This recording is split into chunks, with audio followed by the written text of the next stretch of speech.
This is an I Dream of Words short. Today we're going to be talking about an English idiom, straight from the horse's mouth.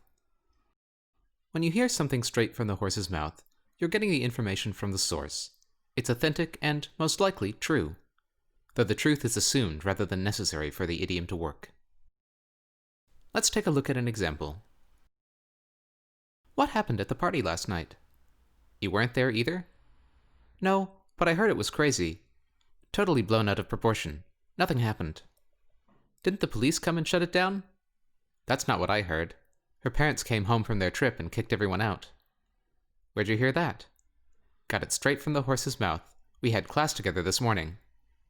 Wow, must have been a weird night. Glad I wasn't there. Her mom likes me. Her mom probably likes you better than her right about now. Truth.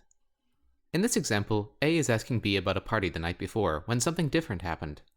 A thinks it was shut down by the police, a truly wild party, but B tells them that it was really just the parents of the girl who shut down the party.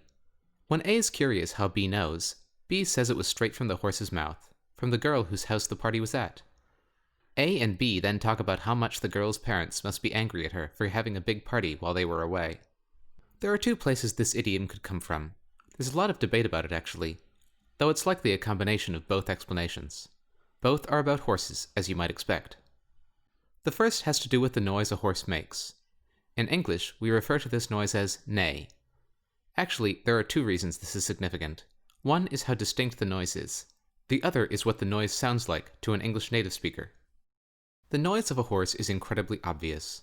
There's no other animal that makes a sound like a horse, so if you're hearing the noise straight from the horse's mouth, not only do you know that there's a noise, you can trace it directly to its source, the horse.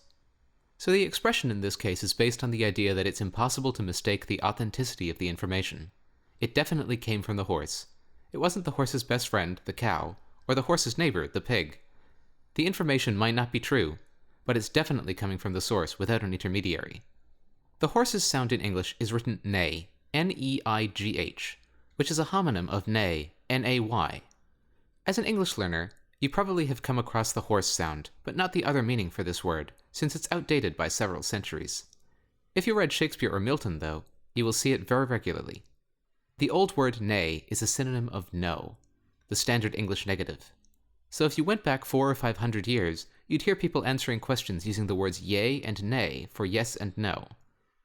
It was also used the same way as the modern English not, like it's nay good instead of it's not good.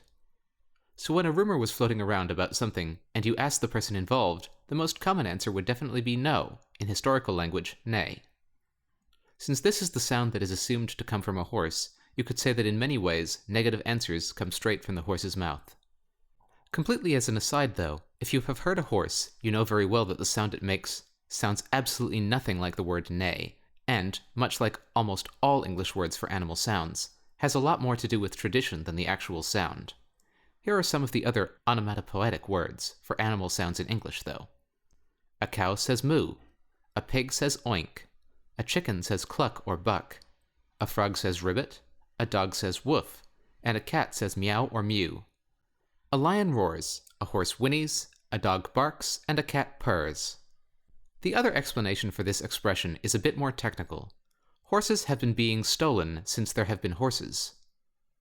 A horse is probably the most useful animal to humans throughout history.